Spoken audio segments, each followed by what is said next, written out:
Hidup ini bagai lampu dinding yang dinyalakan di malam hari. Hidup ini bagai lampu dinding yang dinyalakan di. Assalamualaikum warahmatullahi wabarakatuh. Alhamdulillahilladzi arsala rasulahu bil huda wa dinil haqq liyuzhirahu 'alad dini kullihi wa kafa billahi syahida. Saudara mahasiswa pendidikan Islam Indonesia dimanapun Anda berada, senang berjumpa dengan Anda kembali. Semoga saya dan Anda semua dalam keadaan sehat walafiat, senantiasa mendapatkan keberkahan dan lindungan dari Allah Subhanahu wa taala. Kali ini saya berada di ruang mihrab Masjid UIR, Universitas Islam Riau, Pekanbaru, Indonesia. Saudara, mari kita mulai pertemuan kita kali ini dengan mengucapkan basmalah. Bismillahirrahmanirrahim. Pembahasan kuliah kita pada kali ini berkisar tentang urgensi filsafat terhadap pendidikan Islam. Urgensi filsafat terhadap pendidikan Islam. Kalau kita berbicara tentang urgensi, secara sederhana dapat dimaknakan pentingnya. Urgensi filsafat terhadap pendidikan Islam kira-kira bermakna pentingnya filsafat terhadap pendidikan Islam. Saudara, mungkin juga Anda bagi si pemula bertanya-tanya, apa guna belajar filsafat ini dalam wacana kependidikan keislaman? Itulah sebabnya mengapa kali ini kita angkat sebuah materi yang berkenaan dengan hal tersebut. Banyak para pakar menyumbangkan pemikirannya tentang betapa pentingnya filsafat terhadap pendidikan Islam. Saya memformulasikan ke dalam 5 hal. Sebelum saya menyampaikan 5 hal tersebut, saya mengingatkan, memberikan kemudahan pengertian bagi Anda. Kalau ditanya apa pentingnya filsafat atau urgensi filsafat terhadap pendidikan Islam, kira-kira kita mulai jawabannya dari kata-kata untuk. Berbeda dengan apa posisi filsafat, apa posisi evaluasi dalam pandangan filsafat pendidikan Islam. Kalau ditanya posisi, kita memulai jawabannya dari sebagai apa. Nah, pada kali ini kita memulai jawaban dari 5 poin penting yang saya sebutkan tadi dengan kata-kata untuk. Pertama, untuk menentukan akar filosofis pemikiran pendidikan Islam secara mendalam, mendasar, menyeluruh dan sistematis. Betapa pendidikan Islam mesti berakar dari pemikiran filosofis secara mendalam,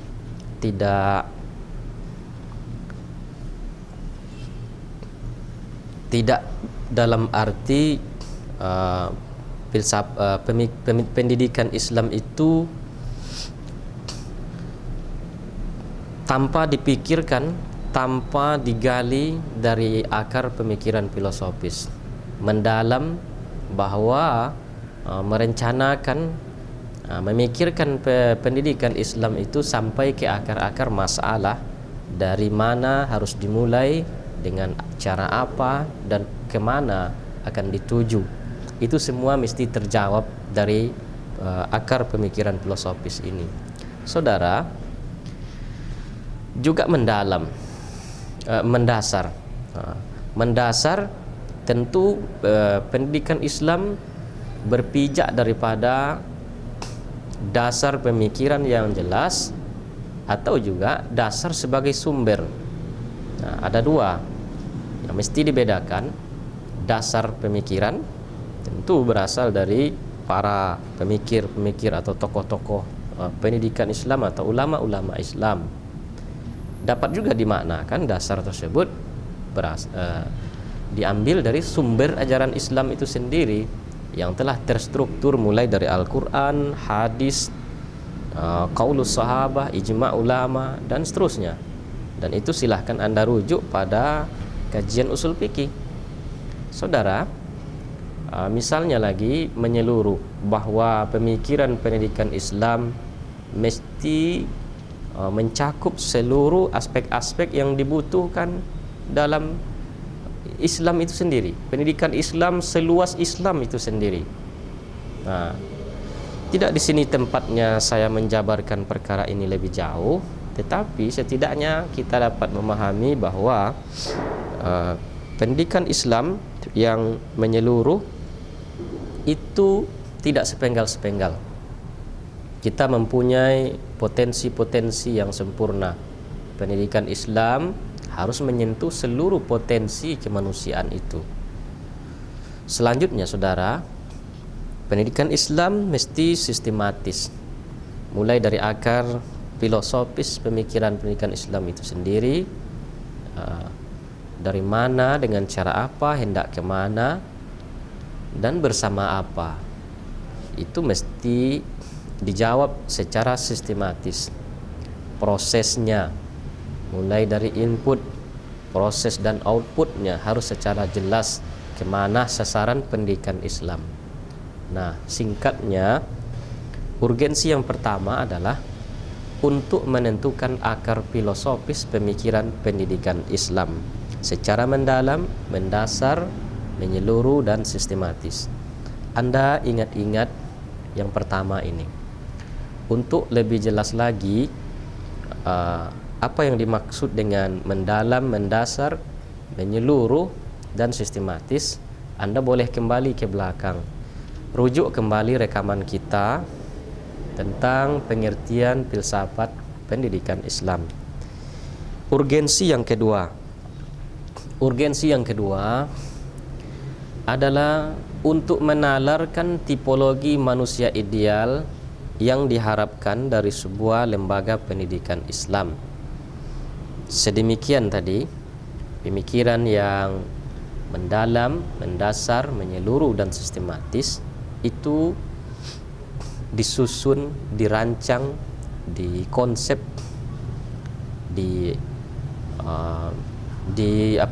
dicita-citakan, itu tidak lepas daripada satu idaman, dambaan, cita-cita dari pendidikan Islam, yakni terwujudnya tipologi manusia ideal. Nah, mengenai tipologi manusia ideal ini, saudara, telah banyak kita sebutkan pada bagian tujuan pendidikan Islam. Sebut misalnya Muhammad Iqbal. Ketika kita bicara beliau menegaskan bahwa tipologi manusia ideal adalah insan kamil. Tolha Hasan, mantan Menteri Agama Indonesia di era Gus Dur, beliau menjelaskan menjadi insan kafah. Al-Ghazali menyebutkan insan ma'rifah. Saya pun pernah mengatakan kepada Anda,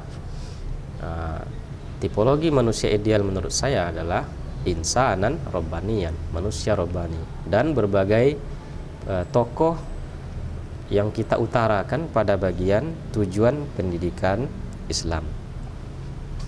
Tipologi-tipologi itu sangat diharapkan, karena untuk mengejar itulah sebenarnya pendidikan dirancang dan dipikirkan secara mendalam, mendasar, dan menyeluruh serta sistematis itu. Jadi singkatnya, urgensi yang kedua adalah untuk menalarkan tipologi manusia ideal yang diharapkan.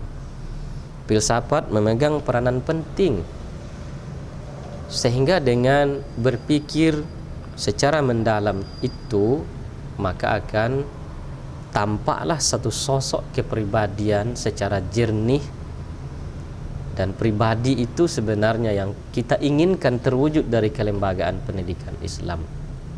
Nah, itu mesti dihantarkan dengan pemikiran filsafat pendidikan Islam. Anda mengerti? Insya Allah kalau Anda ikuti pelan-pelan, insya Allah Anda mengerti. Baik, yang ketiga adalah untuk menetapkan bangunan epistemologi atau apa yang disebut oleh guru saya, Profesor Dr. Muhmidayeli, guru filsafat saya, yaitu pola bangun. Ya, jadi urgensi yang ketiga adalah untuk menetapkan bangunan epistemologi atau pola bangun pengetahuan yang dikembangkan dalam pendidikan Islam itu. Jadi pola bangun atau epistemologi ini lebih lengkapnya silahkan Anda rujuk kembali rekaman kita tentang epistemologi,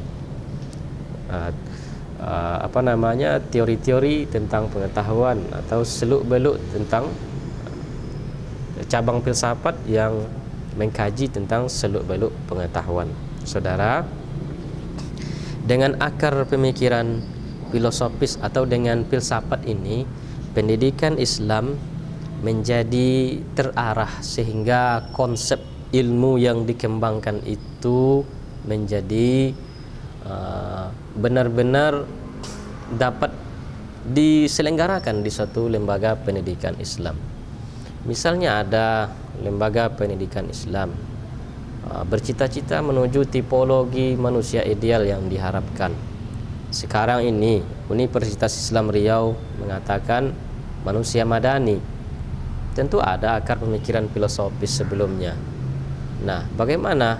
Apakah telah sesuai dengan rancang bangun pengetahuan yang dikembangkan di UIR atau juga di UIN? UIN Riau juga menyebut madani. UIN Malang menyebut dengan insan ulul albab. Nah, itu semua mesti sesuai dengan pola bangun pengetahuan yang dikembangkan. Untuk lebih lengkapnya silahkan Anda pula membaca tulisan Imam Suprayogo bagaimana konsep ulul albab itu. Bahkan beliau menjelaskan pula epistemologi yang dibangun di UIN Malang itu. Nah, ini untuk memudahkan kita supaya jelas kalau kita sudah tahu akar filosofisnya, tipologi yang dituju, kemudian seperti apa pola bangun untuk menujunya. Nah, yang keempat, urgensi filsafat adalah untuk menggariskan prinsip-prinsip yang dipegang dalam menjalankan pendidikan Islam. Prinsip itu sebagaimana kita ketahui adalah nilai-nilai dasar yang dijadikan sebagai acuan umum untuk menjalankan sesuatu. Kalau kita sebut prinsip-prinsip pendidikan Islam, maka dia bermakna nilai-nilai dasar yang dijadikan acuan umum dalam menjalankan pendidikan Islam. Nah, tadi filsafat salah satu urgensinya adalah untuk menggariskan prinsip-prinsip yang dipegang dalam menjalankan pendidikan Islam. Jelas prinsip itu lahir, nilai-nilai dasar itu lahir bermula dari pemikiran filsafat itu, dari pemikiran filosofis menginginkan tipologi manusia ideal. Setelah itu disiapkan rancang bangun pengetahuannya.